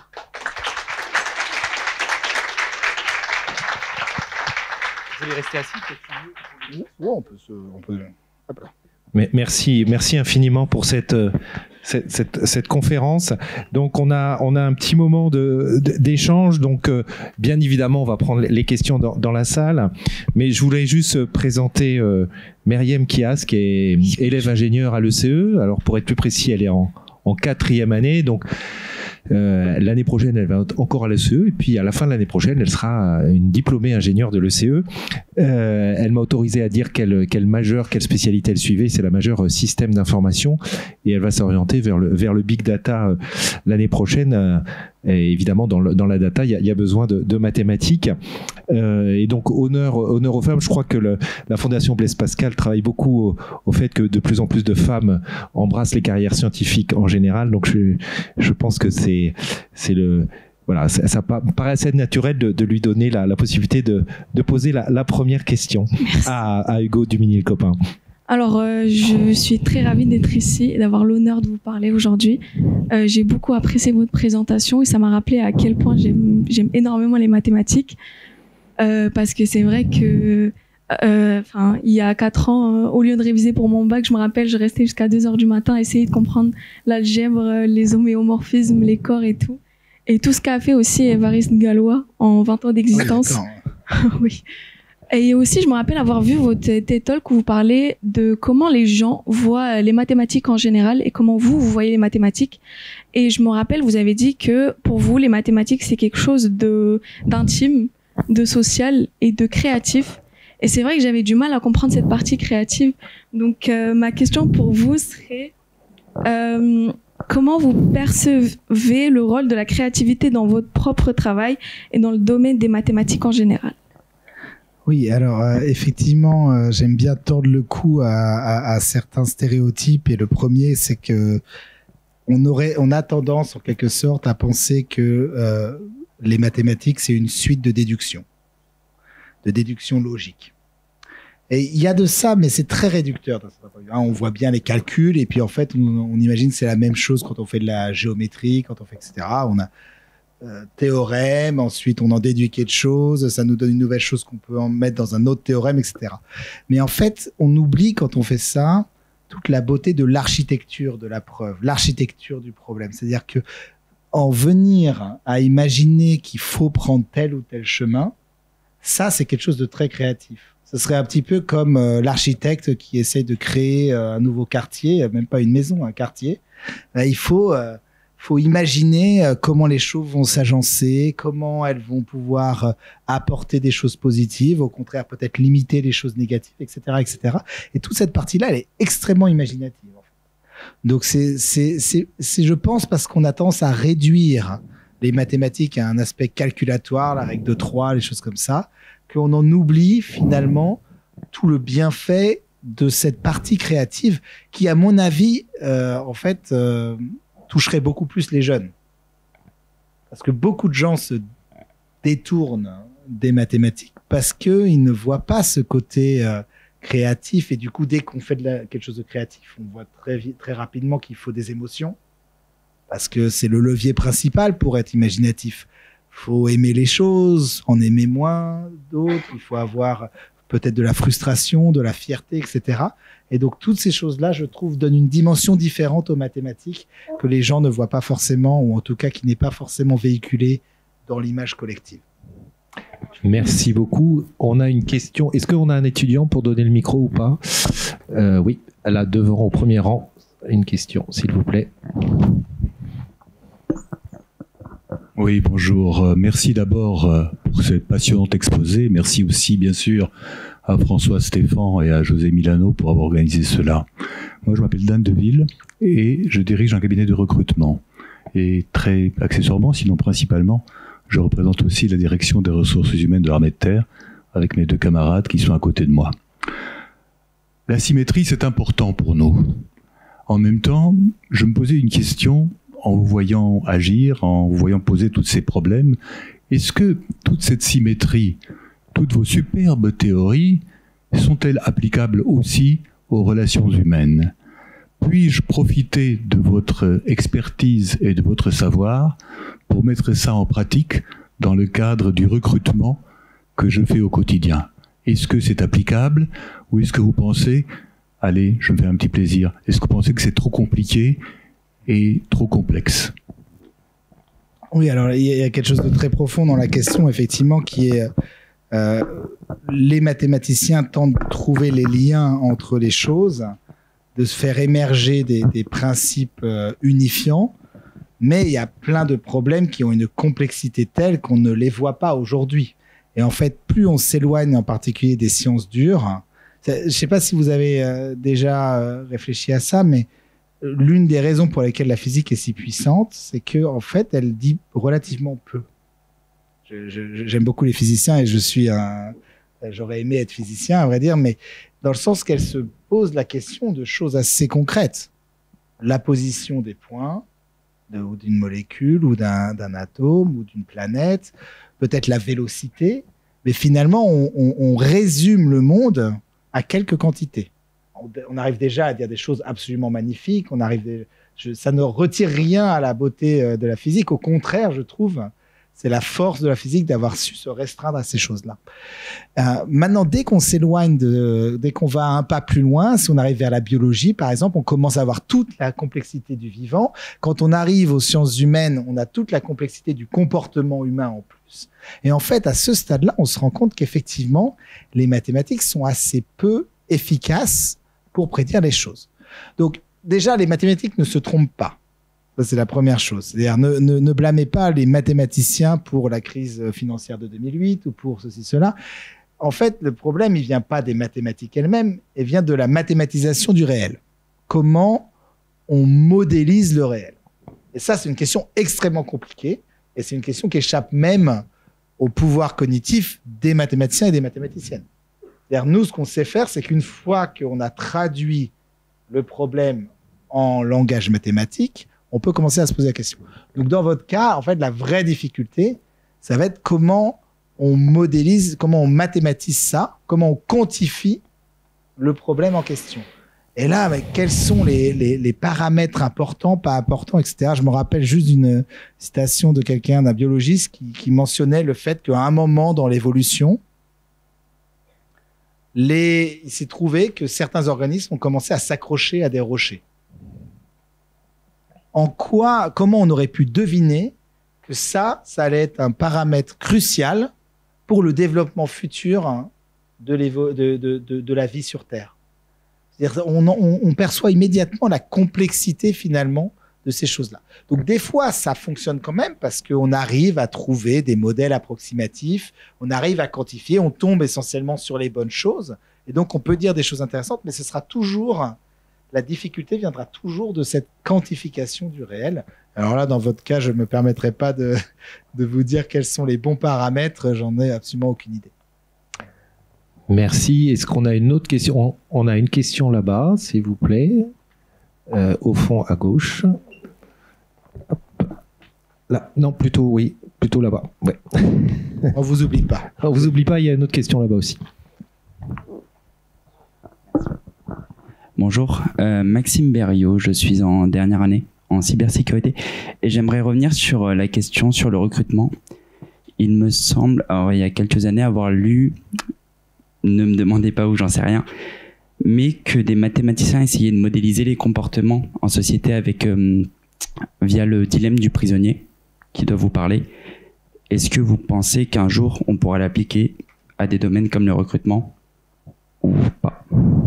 De toute façon, on évolue dans notre compréhension même de ces disciplines-là. Et à vrai dire, c'est quelque chose de très riche parce qu'il y a une sorte de ping-pong entre les disciplines non mathématiques et les disciplines mathématiques. C'est-à-dire que les mathématiques offrent des outils aux autres sciences pour expliquer le monde. Et les nouvelles problématiques posées, les nouveaux problèmes, les nouvelles problématiques qui sont posées par les autres sciences permettent de motiver les mathématiciens à créer de nouvelles mathématiques.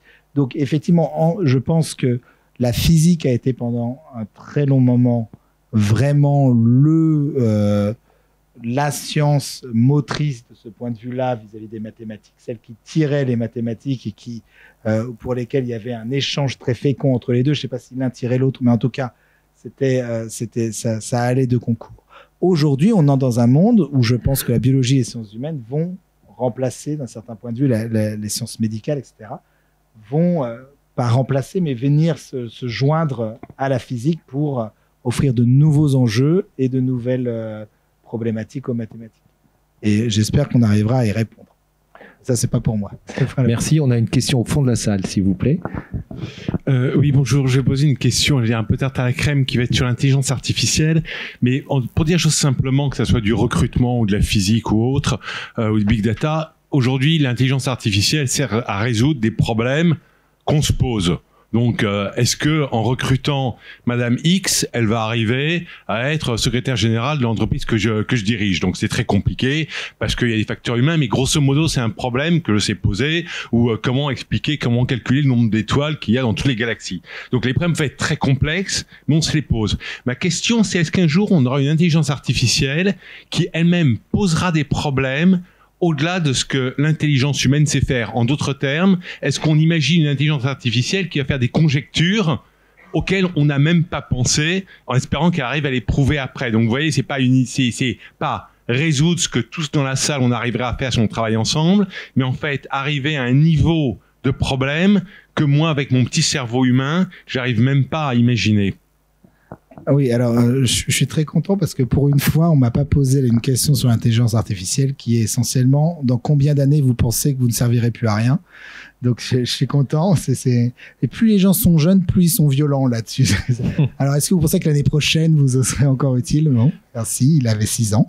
Donc ce que vous dites, c'est en gros, est-ce que l'intelligence artificielle permettra de trouver déjà même des conjectures auxquelles on pourra pas répondre? Je pense que le jour où elle sera capable de faire ça, probablement, on aura déjà été remplacé depuis longtemps pour trouver des preuves. Même avant ça, en quelque sorte, on pourrait déjà se poser la question, on lui pose des questions mathématiques, est-ce qu'elle parvient à trouver des preuves avant les mathématiciens et les mathématiciennes? La conjecture, ça va être encore plus...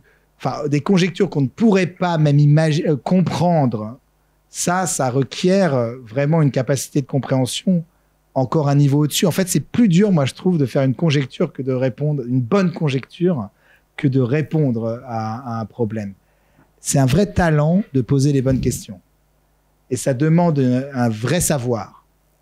Donc, d'un certain point de vue, je dirais que l'intelligence artificielle parviendra à répondre, à démontrer les théorèmes les questions qu'on lui pose avant d'être même capable de... Et ce qui va se passer, et ce qui est tout à fait possible, et ce qui est un peu angoissant, c'est que l'intelligence artificielle, pour l'instant, ne parvient pas à démontrer, peut-être moins efficace que moi, on va dire. Mais bon, dans 5 ans, qui sait? Mais la question, surtout, c'est que si vraiment elle atteint un niveau de compétence en mathématiques qui va être équivalent à celui des humains, en fait, de façon extrêmement rapide, elle va le dépasser largement. Et donc, ça pose la vraie question de qu'est-ce que c'est qu'une preuve? C'est-à-dire, est-ce que c'est juste une suite logique de choses? Mais dans ce cas-là, est-ce que ça apporte énormément par rapport... Je vais vous le dire franchement, la plupart des théorèmes ou des questions ou des choses qu'on se pose en mathématiques, on connaît la réponse. On est persuadé que c'est telle ou telle chose. Donc l'intérêt de la preuve ne réside pas vraiment dans le fait de décider si c'est oui ou non. Mais du coup, avoir un ordinateur qui nous prouve rigoureusement la chose en disant c'est oui ou c'est non, ça ne nous apportera pas grand-chose, puisqu'en fait, nous, on sait déjà que ça va être oui. Je ne peux pas le démontrer mathématiquement, mais j'en suis certain.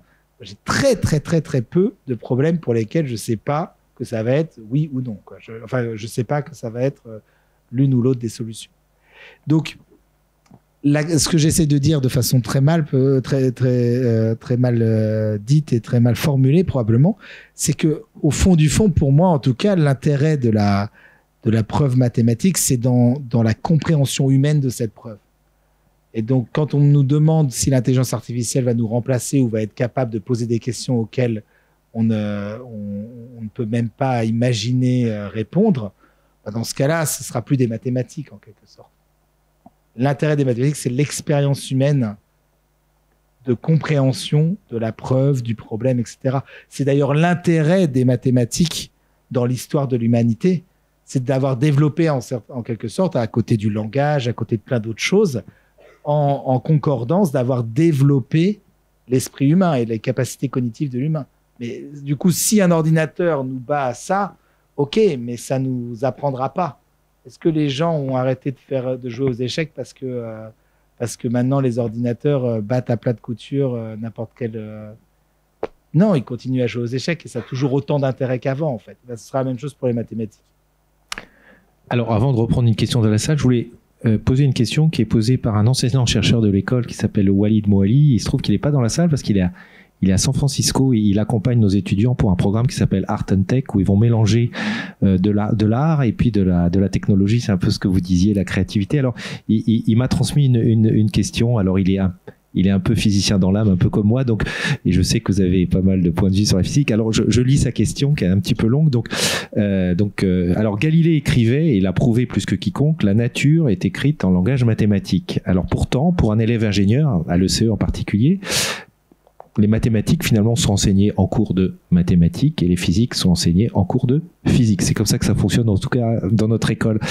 Et donc, finalement, on a l'impression d'une dichotomie entre ces deux matières, à tel point que parfois, alors là, ça va dépasser un peu mes compétences, parce que moi, je sais faire que la règle de 3, un calcul de gradient ou de rotationnel fait en classe de maths n'a pas forcément le même résultat qu'en physique. Alors, sa question est la suivante. Comment peut-on lutter dans nos enseignements contre ces frontières invisibles finalement entre maths et physique, comment réconcilier ces deux matières, chacune étant l'une au service de l'autre, et comment créer une porosité nécessaire, j'allais dire, une percolation entre les deux matières. Waouh, ok, je souscris totalement à ce qui est dit, c'est-à-dire que on a tendance à cloisonner de façon artificielle les différentes disciplines. Là, maths et physique, c'est presque cliché, mais en fait, il y a des cloisonnements beaucoup plus graves, même, je dirais, que maths et physique, parce qu'entre maths et physique, en fait, les gens sont quand même d'accord des deux côtés que les mathématiques sont utiles, tandis qu'on a tendance, par exemple, à faire des cloisons entre les matières littéraires et les matières scientifiques. Et là, je tiens à souligner une asymétrie absolue, enfin évidente là-dedans, c'est que beaucoup de personnes qui sont efficaces et performants dans les matières scientifiques ont un amour intense pour les disciplines littéraires, pour la littérature, pour la musique, pour l'art, pour la philosophie, etc. Donc il n'y a pas du tout de sentiment qu'il y a deux types d'êtres différents et en quelque sorte irréconciliables. Je pense que l'école de base n'a pas tellement d'autre choix que d'avoir, en tout cas assez rapidement, des spécialisations d'enseignants, qui fait qu'on crée ces disciplines, ces cloisonnements, et qu'en plus on note différemment chacune des disciplines, c'est-à-dire que non seulement on a des cours différents, mais en plus on a des évaluations qui ne se parlent pas. C'est-à-dire que des gens qui peuvent avoir de temps en temps des profils assez asymétriques vont être très pénalisés parce qu'ils vont entendre qu'ils sont juste nuls en maths, par exemple, alors qu'ils peuvent être très bons en physique, et qui sont en fait essentiellement la même chose. Donc il y a une espèce de... Moi je fais toujours le parallèle je suis nul dans plein de disciplines de mathématiques. Il y a des tonnes de maths dans lesquelles je suis mais complètement nul. Je n'y connais rien, j'en ai peur. Enfin, je reproduis exactement en fait ce que les gens reproduisent avec les maths quand ils sont non mathématiciens. C'est-à-dire que de toute façon, à partir du moment où la chose est hétérogène, il faut arrêter de penser en petites unités. Il faut penser globalement. Et le problème, c'est que le système scolaire ne pense pas la réussite de l'élève globalement. Elle la pense comme presque le minimum des différentes performances. Donc ça, c'est un vrai problème. Mais bon, après, une fois qu'on a dit ça, qu'est-ce qu'on fait? Parce que je veux dire, il y a une réalité de terrain. C'est pas possible pour un enseignant de maîtriser toutes les disciplines du lycée. Il faut quand même. Enfin voilà, moi je suis pas enseignant, je peux pas dire comment changer les choses. Et il me semble qu'il y a une vraie difficulté. Après, peut-être que au moins le discours, on va dire global, et le discours juste de la société sur ces choses-là pourrait être différent et pourrait être plus inclusif à ce niveau-là. Merci beaucoup. Est-ce qu'on a une question dans la salle? On a encore un petit peu de temps. Oui, on a une question ici, là, au milieu, à droite. Oui, bonjour. Moi, je voulais reposer une question sur votre présentation. Quand vous avez parlé du jeu de Aix, par exemple, et de aussi ce que vous avez obtenu la médaille Fields avec votre équipe, est-ce que parfois vous biaisez vos probabilités en fonction des paramètres physiques que vous avez aussi? Parce que, comme vous avez dit, on peut analyser le café avec, on va dire, un coloriage aléatoire comme dans le jeu de Aix, mais on sait aussi qu'il y a certaines probabilités qui sont pas faisables. Par exemple, un coloriage tout en bleu ou tout en jaune, pour les brins de café, il y a une certaine densité ou la gravité qui prend en compte. Est-ce que vous avez, quand vous générez votre coloriage aléatoire, vous prenez en compte aussi des caractères physiques C'est une très bonne question. Alors, je vais tenter un coup de poker. Est-ce que le slide d'après répond parfaitement à votre... Ah, c'était absurde, hein, pour ceux qui n'avaient pas compris. Oups. Donc là, c'est exactement une illustration de ce que vous proposez. C'est-à-dire que là, on colorie les hexagones, mais avec un paramètre qui va évoluer avec le temps. C'est-à-dire qu'on commence par colorier comme si on lançait une pièce très biaisée qui tombe toujours sur face. Donc, il va quasiment toujours colorier en bleu. Et après, on va prendre des pièces de moins en moins biaisées.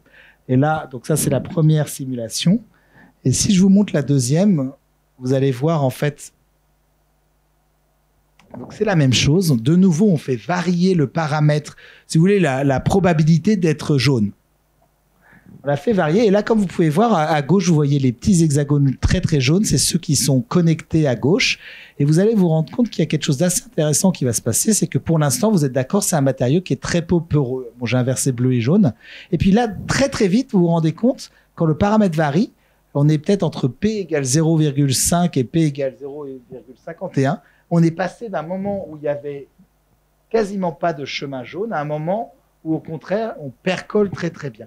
Donc, en fait, ce qui nous intéresse, pourquoi je vous ai montré cette vidéo, c'est parce que ce qui nous intéresse, nous, mathématiciens et mathématiciennes, c'est exactement de faire varier ces paramètres, un peu comme si vous faisiez varier la température pour les aimants.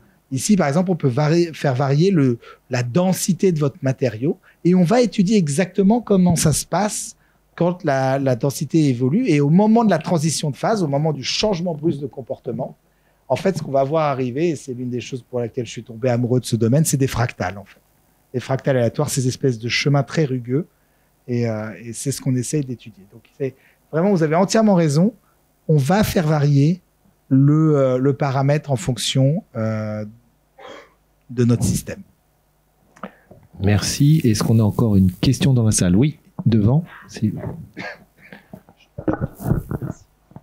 Merci beaucoup pour votre présentation. Tout d'abord, dans les questions précédentes très intéressantes, vous avez parlé de l'application mathématique, des mathématiques au recrutement et à d'autres systèmes complexes qui ont, comme vous l'avez très bien décrit, un niveau de complexité supérieur qui fait qu'à l'heure actuelle, on n'est pas capable de définir certaines choses. Et en fait, par rapport à, encore une fois, la question d'avant sur l'intelligence artificielle, je me suis dit, d'une certaine manière, l'intelligence artificielle, si on parle de... Bon, ça c'est un bien gros mot qui englobe beaucoup de choses. Si on parle par exemple de deep learning spécifiquement, c'est c'est autre chose, c'est rien d'autre qu'une très longue chaîne de paramètres qui ont un poids associé, qui valorise chacun de ces paramètres individuels. Donc, en fait, c'est exactement les mathématiques actuelles, c'est juste qu'on prend en compte bien plus de paramètres. Qu'est-ce qui fait que ça, c'est beaucoup plus performant qu'un être humain quand on essaie de faire des équations traditionnelles en mathématiques? Je ne sais pas si je phrase ma question très bien, mais je pense que vous pouvez comprendre le contexte entre ce qu'on a dit précédemment sur le fait qu'on n'arrive pas à expliquer ces systèmes complexes, mais que l'intelligence artificielle qui reprend nos mêmes outils, juste en augmentant le nombre de paramètres, arrive à le faire beaucoup mieux.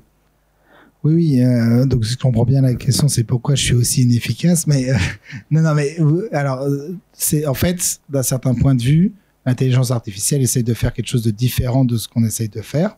Donc l'intelligence artificielle, effectivement, elle apprend de l'ensemble des possibilités d'une banque de données ou d'une banque de phénomènes. Ça, probablement, aujourd'hui, c'est beaucoup de langage, mais ça peut aller vers des choses beaucoup plus subtiles plus tard. Et elle apprend et elle vous rend, en quelque sorte, ce qu'elle, comme en fait son intuition, dans certains cas. Elle dit, ça, c'est la chose qui est la plus probable.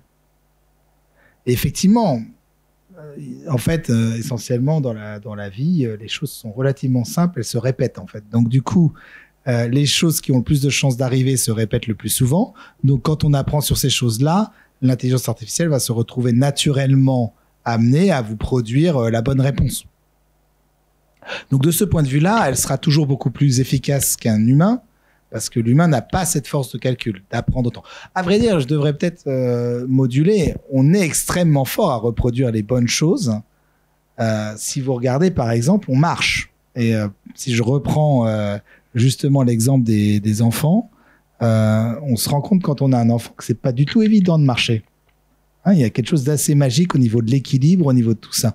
Mais justement, par la répétition de l'expérience, en fait, les humains parviennent à marcher, il n'y a pas de souci. L'ordinateur, c'est un peu ça. Et par la répétition de l'expérience, en modulant ses paramètres, il va arriver vers un état où il sera prédictif. Maintenant, je pense qu'en fait, il ne faut pas mettre ça en compétition avec les mathématiques. Je pense que c'est deux choses qui se complètent.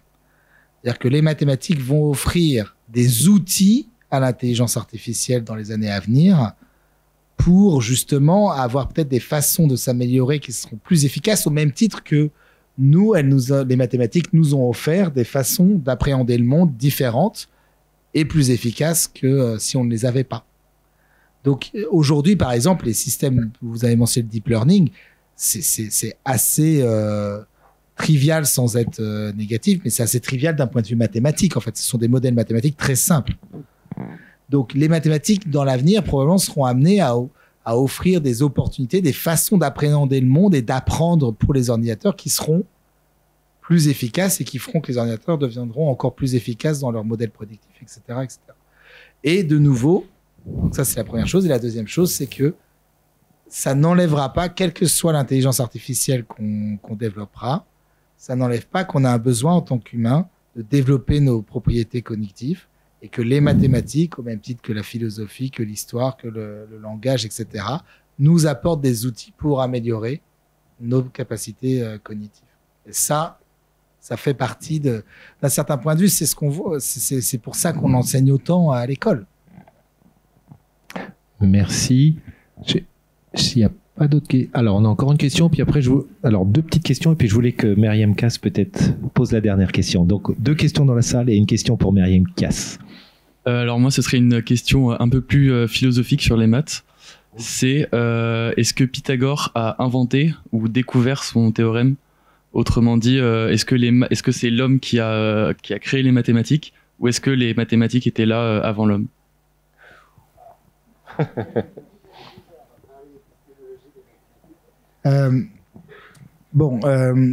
Oui, il y a 2 écoles. Hein. Donc, il y a les platoniciens qui pensent qu'effectivement, les mathématiques sont là, indépendamment de nous, et on ne fait que découvrir les mathématiques au fur et à mesure du temps. Et il y a peut-être, si on résume un petit peu, hein, je suis pas philosophe des sciences, donc je veux pas non plus m'engager dans une discipline que je connais pas, mais il y aurait une version plus aristotélicienne qui serait le fait qu'on les produit en les imaginant, on les crée. Je pense que 90% des mathématiciens ont une vision, et mathématiciennes ont une vision platonicienne. Moi, je suis plutôt de l'autre côté. Non pas que j'ai des bons arguments pour ou contre. De toute façon, c'est vraiment une question épistémologique qui ne peut pas être, on ne peut pas y répondre. On peut juste donner des arguments pour et contre et puis en discuter longuement. Et du coup, moi, j'aime bien être de l'autre côté parce que je trouve que la plupart des arguments avancés pour le platonicien, finalement, quand on y réfléchit, sont assez fragiles. On a tendance à penser que, par exemple, une autre entité intelligente sur une autre planète produirait les mêmes mathématiques. Et c'est très anthropomorphique comme vision de la chose, parce qu'en fait, au final, on base le fait que on pense qu'on aura la même forme de mathématiques parce qu'on dit, mais regardez, pour la physique, c'est tellement puissant que c'est la seule possibilité. Excusez-moi. Mais la physique, c'est quoi? C'est notre description du monde. C'est notre façon de voir le monde. Par exemple, d'ailleurs, c'est pas du tout évident que la position et la vitesse soient des paramètres si importants pour une autre entité vivante. Donc, du coup, on place nos arguments, on essaie de démontrer la consistance de notre système en étant dans le système. On parle souvent de temporalité aussi. Les mathématiques n'évoluent quasiment pas, mais c'est faux. En fait, les mathématiques changent constamment. On remet en cause systématiquement ce qu'on sait en mathématiques. Et il y a même, d'ailleurs, si on pousse un peu plus loin la question, si vraiment c'est platonicien, ça fait un peu bizarre de se dire que les mathématiques existaient même avant que l'humain existe. Quelque chose. Pourquoi, du coup, l'humain aurait été apte à découvrir les mathématiques alors que... Donc moi, j'ai plus tendance à aimer l'idée qu'on les crée, qu'on crée des outils qui nous permettent de décrire le monde. Ils sont incroyablement puissants et c'est un peu notre chance. Mais ça ne leur donne pas un statut à part de mon point de vue. En tout cas, pas plus à part que les autres notions. Est-ce que l'amour existe en soi ou pas? Enfin, voilà, des choses comme ça. Une dernière question dans la salle. J'avais vu une question par ici, ou allez, par là, coup de chance. Et puis après, la question pour Myriam Cass, pour clore ce débat. Bonsoir, alors déjà, quel plaisir de vous voir, monsieur Dominique Copin, en chair et d'os. Vous vous rappelez que la France, contrairement à ce qu'on dit, est un grand pays des mathématiques, 14 Medial Field, au coude à coude avec les États-Unis. Donc c'est une fierté de vous voir ce soir. Alors moi j'ai une question plus personnelle qui vous regarde sur votre façon de travailler. Il y a une citation que j'aime bien sur la Medial Field, si je m'en rappelle bien, qui est s'élever au-dessus de soi-même et conquérir le monde. Moi ma question c'est qu'est-ce qui vous anime dans votre travail? Le plaisir ou justement être conscient d'avoir un devoir pour l'humanité en proposant des outils mathématiques qui vont justement permettre de nous élever à un niveau plus haut. Merci. Waouh, merci beaucoup pour la question. Alors, oui, ma principale motivation est de conquérir le monde. Et non, je savais même pas que c'était une citation reliée à la médaille Fields, mais je dirais que clairement, je vais être très peu original. Je pense qu'à peu près n'importe quel scientifique vous répondra la même chose. Ce qui m'anime, c'est la curiosité. Je suis quelqu'un de curieux, pas spécialement d'ailleurs en sciences. En général, j'aime comprendre les choses et c'est quelque chose qui me motive au quotidien. Et les mathématiques sont un espace de liberté incroyable pour l'entité, pour l'homme ou la femme curieuse. Parce que, d'un certain point de vue, là où les gens pensent que peut-être les symboles, les formules sont des carcans, au contraire, c'est des choses qui, puisqu'elles ne sont pas incarnées, vous permettent de réfléchir en 4 dimensions, en 10 dimensions, vous permettent de vous déplacer plus vite que la lumière, vous permettent de faire plein de choses qui sont... Il y a beaucoup moins de limites en mathématiques que dans le reste de la pensée humaine. C'est l'impression que j'ai. Et donc, du coup, c'est vraiment un lieu qui a su assouvir ma curiosité et chaque jour, elle est renouvelée et plus à chaque fois qu'on répond à quelque chose, il y a une nouvelle question. Et donc, c'est ça qui me motive au quotidien. Merci beaucoup. Dernière question. Donc, on a le droit parce qu'on a commencé avec 5 minutes de retard. Donc, il nous reste 3 minutes pour la dernière question. Donc, Myriam Cass, je vous laisse l'honneur de nous poser la dernière question. Alors, pour ma question, il est vrai qu'il y en a qui pensent que les mathématiques, c'est que pour les esprits exceptionnels. Sauf que même pour vous, vous avez dit que ça vous a pris genre même 4 ans pour prouver une idée mathématique, alors que avec une simple interaction que vous avez eue autour d'un café, vous avez trouvé la réponse. Est-ce que vous pouvez nous parler de cette interaction et du travail en équipe? Parce que c'est vrai qu'en tant qu'ingénieur, pendant tous nos projets, on travaille que en équipe, donc... Oui, alors ça, avec un grand plaisir. Donc déjà, effectivement, je trouve qu'on a trop tendance à penser que les mathématiques sont pour les êtres qui auraient une intelligence exceptionnelle. D'ailleurs, on définit l'intelligence d'une certaine façon qui me surprend énormément. Personnellement, j'ai jamais fait de test de QI. J'ai pas l'impression d'être quelqu'un de spécialement rapide quand je réfléchis. En tout cas, j'ai beaucoup de collègues qui sont infiniment plus que moi, rapides, beaucoup plus efficaces, qui font beaucoup moins d'erreurs, etc. Et que je trouve qu'on gomme énormément quand on parle de la pose des maths ou des choses comme ça.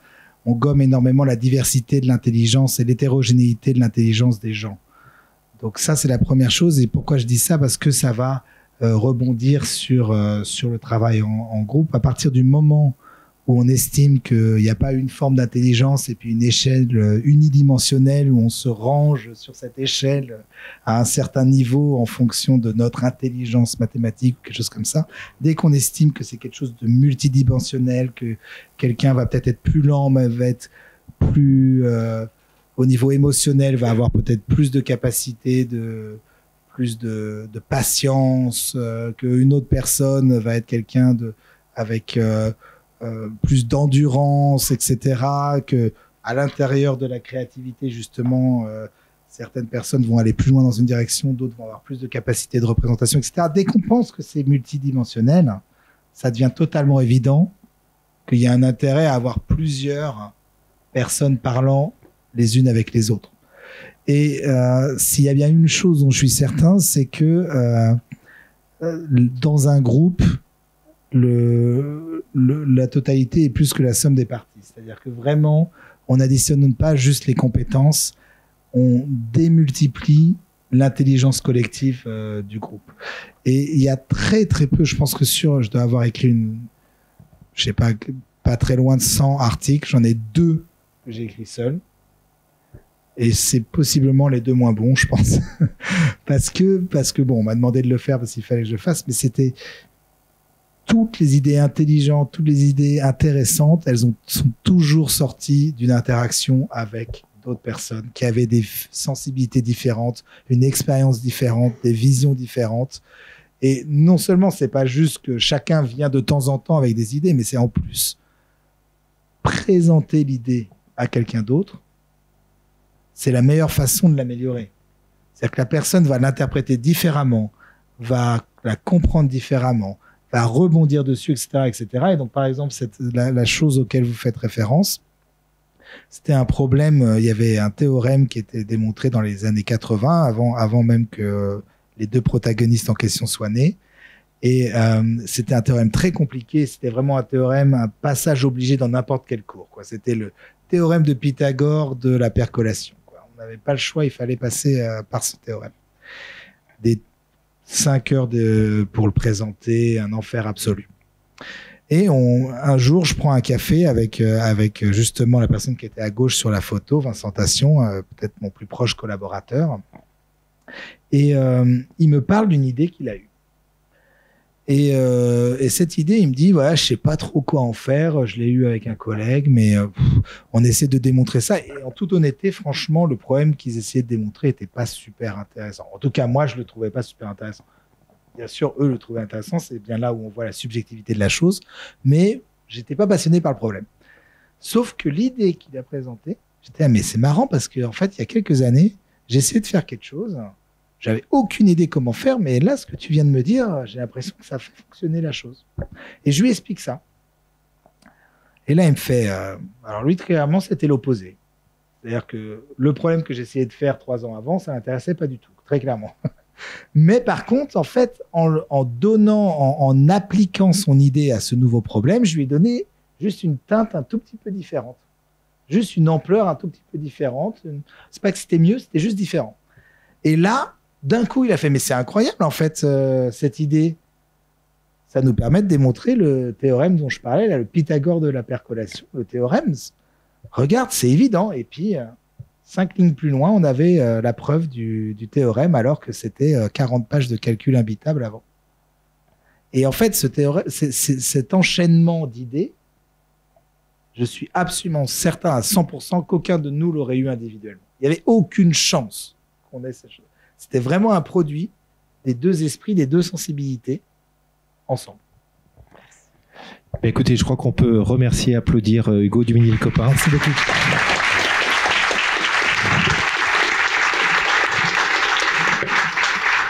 Merci infiniment. Pour ceux qui ont un petit peu de temps et qui ont le petit carton, il y a une petite invitation au cocktail. Donc pour ceux qui ont le temps, je vous invite à nous rejoindre. En sortant, ça se passe à droite. On va monter à l'étage et on vous accueille au Media Center de notre campus. Et à tous les autres, je vous remercie infiniment de votre présence et de vos questions. Merci beaucoup.